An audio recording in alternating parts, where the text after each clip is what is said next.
Yani önümüzdeki dönemde Irak'ta gelişmeler neyi gösterir elbette bilemeyiz. Bunları takip etmek gerekiyor. Çünkü çok aktörlü bir ortam, çok nasıl söyleyeyim karmaşık bir ortam, çok Evet, farklı oldukça. güçlerin hesaplarının olduğu bir yer. Dolayısıyla Irak'ta şu olur bu olur diyebilmek şu an itibariyle bana göre çok zor. Fakat ihtimaller var. Biraz önce sözünü ettiğim şey aslında tam da oydu. İran'a yönelik süreç durmuş değil. İran'a dönük İran'ı kuşatma almak, içeriden değişim ve dönüşme zorlamak, sistemsel olarak değişim ve dönüşme zorlamak ve tabii ki biraz da denetime almak. Yani bu İran durup dururken dönüştürülmek istenmiyor.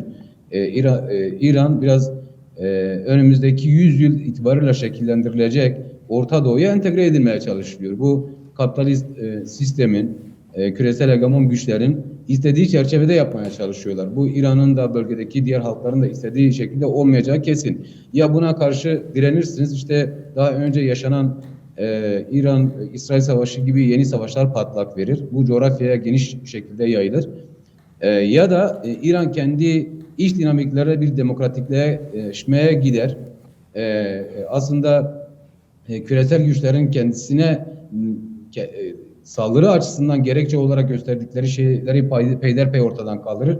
Ya da farklı bir şey olur, yeniden bir saldırı dalgası başlar. Bu çok daha yıkıcı olur bana göre. Daha önce yaşanan 12 günlük savaş gibi de olmaz. Ama halen şu tam olabilmiş değil. Onu ben tam olarak katılmıyorum. Yani İran'ın bu direniş ekseni olarak nitelendirildiği alanlar içerisinde İran'ın tümden o direniş ekseninin kırıldığı, işin gelip sadece İran'a tümden dayandığı noktasında hemfikir değilim. Halen bu tam olabilmiş değil. Örneğin Yemen'de halen çok ciddi anlamda bir karşı duruş var. Lübnan'da keza aynı şekilde orada da bir dayatma söz konusu. Orada da kendi içerisinde Hizbullah'a yönelik örneğin işte Hizbullah'ın tasfiyesi, Lübnan ordusuna entegresi gibi tartışmalar devam ediyor. Bunun nereye varacağı da halen belli değil. Ki kaldı ki Suriye'de de değişik şekillerde İran yeniden varlık göstermeye çalışacaktır. Öyle çabuk hemen geri adım atmayacaktır. Ama en etkili olduğu yer ki bunlar evet törpülendi, darbe aldı. Bunlar ciddi oranda güçten düşürüldü İsrail ve Amerika tarafında. Fakat Irak halen böyle değil. Irak'ta halen İran'ın ciddi anlamda siyasi, ekonomik ve askeri etkisi var. Günlük politikada etkilidir. Uzun vadeli, orta vadeli politikada halen ciddi anlamda etkilidir. İşte tam da bundan dolayı bunun müdahalenin zeminini yaratabilmek açısından Amerika böylesi kararlara gidiyor. Şimdi İran buna karşı direnecektir elbette. Ben öyle en azından İran gerçekliği, şimdiye kadar ki İran gerçekliği bize bunu gösteriyor. Buna karşı çok da çabuk hemen bir değişim ve dönüşüme gireceği ya da teslim olacağı gibi bir görüntü vermiyor bize. Öyle bir fotoğraf ortaya çıkmıyor. Bu Irak'ı zorlayacaktır en fazla. Çünkü Irak'ta bu sistem Saddam sonrası şekillendirildi ve şu anda Irak'ta aslında ciddi anlamda bir parçalılık var. Bir dönem şu tartışıldı. Aslında mevcut durumda Şiilerin elinde olan başbakanın alınarak Sünnilere verilebileceği. Çünkü Şiiler kendi aralarında nasıl koalisyona gitmişlerse siyasi olarak aslında iki farklı koalisyona gitmişler. Sünniler de bu anlamda bir koalisyona gitmişler. Şimdi bu yönlü bir bilek güreşi var diyelim. Yani böyle bir çekişme durumu sahada devam ediyor. Siyasal olarak bunu sürdürüyorlar. Askeri olarak kendilerini örgütleyip bunu sürdürüyorlar. Yine ekonomik olarak sürdürüyorlar. İşte bu noktada şimdi ABD kendi önünde bunları ciddi olarak engel görürse Sünnileri yeniden ön plana çıkarmak gibi bir oluşuma gidebilir. Ki Evet. Körfez ülkeleri de burada aslında etkide bulunacaklar. Bence mesela Irak'ı sadece Irak'tan ibaret saymamak lazım ya da sadece İran etkisindeki bir Irak olarak görmemek lazım. Örneğin Birleşik Arap Emirlikleri, örneğin işte Suudi Arabistan, Orta Doğu'da güç olmaya çalışıyorlar. İran'da çelişki çatışmaları çok uzun süre devam ediyor. Hatırlarsanız mesela Yemen'de İsrail'den önce Suudilerle Yemen arasında çatışmalar oldu.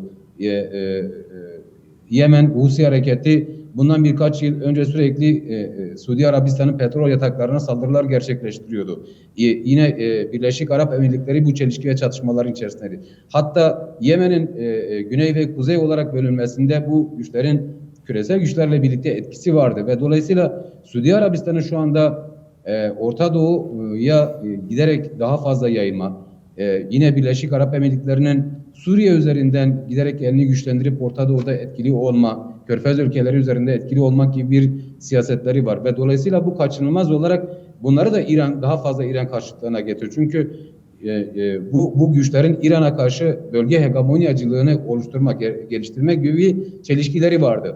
Şimdi bir şekilde ABD'nin geliştirmiş olduğu bu saldırılardan İsrail ki kaldı ki bunlar İsrail'le İbrahim anlaşmaları yaptılar. Bir yönüyle Orta Doğu'da ortak bir siyasi vizyona çekilmeye çalışıyorlar. Şimdi bu vizyon gereği Irak'a yönelik bir saldırı durumunda olay çok çeşitli boyutlara evrilebilir. Sünniler yeniden ön plana çıkabilir. Sünni ve Şii çelişkisi çatışması Irak'ta yeniden hortlatılabilir. Bunlar risktir elbette. Bunlar olasılıktır ama aynı zamanda ve çok da bana göre yabana atılmaması gereken olasılıklardır. Hangisi gerçekleşir, nasıl olur elbette bunu biraz da dediğim gibi zaman gösterecektir. Şimdi bakın mesela kimseye zararı olup olmama şu temelde değerlendirmek gerekir. Şimdi nereden baktıklarıyla alakalı bir durum. Örneğin işte, Irak her şeye rağmen kendisini ulus devletçi zihniyet üzerinden yapılandırıyor. Merkezi devlet yapılanması üzerinden kendisi şekillendiriyor. Dolayısıyla Şengal gibi bir yerde mutlak bir kontrol istiyor. Mutlak bir denetim istiyor. Kendi dışında hiçbir şey kabul etmiyor. Böyle olunca işte DAEŞ'e karşı büyük bir mücadele sonucunda büyük bir soykırımdan kendisini kurtararak, kendisini savunarak ortaya çıkan Irak, Şam, özür dilerim, Şengal savunma güçlerini baskılamaya çalışıyor.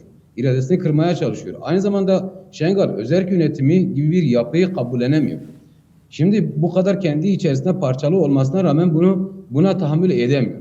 Kendi sorularını demokratik yollarla, demokratik yöntemlerle, kriterlerle geliştirmek gibi bir siyaseti tercih etmiyor. Aslında bütün şeyi buradan geliyor. Bütün takıntısı buradan geliyor. Bütün çıkmazı burası. Zihinsel kodlarının değişmemesi.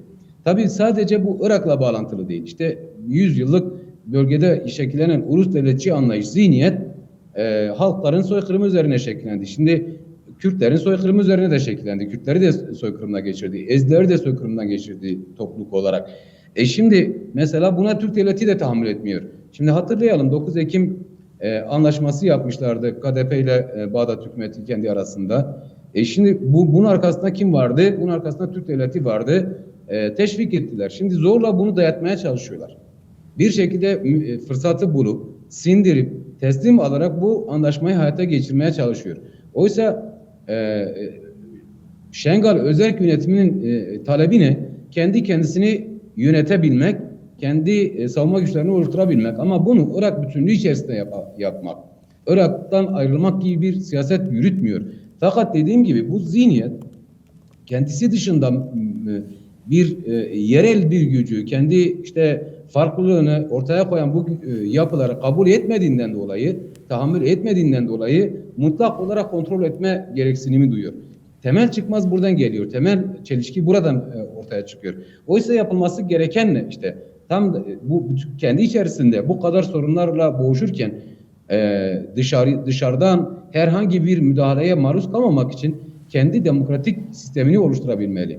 Biraz önce işte İran'dan söz ettik. İran nasıl ki işte kendi iç dinamikleriyle bu değişim ve dönüşümü yakalarsa dışarıdaki gelişebilecek bir müdahalenin önünde tutmuş olur dediysek aslında Irak da keza böyledir. Irak da bu iç dönüşümünü kendi dinamikleriyle yapmak zorundadır. Yapamazsa ne olur? Yapamazsa hem kendi içerisinde çatışmalı olur, kendi gücünü kaybeder, otoritesini sarsılır. Dışarıdan da işte bu çelişkiler sürekli olarak bir müdahale gerekçesi durumuna gelir. Şimdi bu düzeltmeyi nereden yaparak başlayabilir? Bence Şengal o açıdan bir fırsattır. Yani Ezidi inanç topluluğu kendi öz savunmasını savunma güçlerini oluşturmuş, kendi özel yerelde kendisini yönetebilecek bir güç. Bunun da demokratik bir konsensüste birleşebilir, sınırları belirlenebilir, ilişkileri belirlenebilir ve Şengal kendi kendini yönetebilir duruma gelebilir. Bir model olarak da aslında Irak'ta ortaya çıkabilir. Evet. Irak'ın bütünü açısından da bir model teşkil edebilir. Ama buna gelmiyor Irak merkezi hükümeti. Mutlak iktidarı sürekli olarak dayatıyor. Mutlak kontrolü sürekli olarak dayatıyor. İşte mesela oradaki gazeteci arkadaşlarla konuşuyoruz. Irak askerinin, Irak polisinin giderek içeride halka yönelik baskısını arttırdığı, rahatsız etmeye başladığı, yersiz işte bir takım taleplerde bulunduğu, bunun da haliyle toplumda bir reaksiyona neden olduğu, tepkiye neden olduğu tespitleri yapılıyor. Şengal'da yaşanan bu. Oysa dediğim gibi mesela merkezi hükümetle o demokratik entegrasyon dediğimiz şekilde kendisini entegre edebilecek merkezi hükümetin kurumlarıyla eşgüdüm halinde çalışabilecek bir sistem geliştirilebilirse Şengal sorunu ortadan kalkar. Öyle bir sorun kendisini süreklileştirmez. Aksi durumda giderek bence Irak açısından çok riskli bir duruma da gelebilir.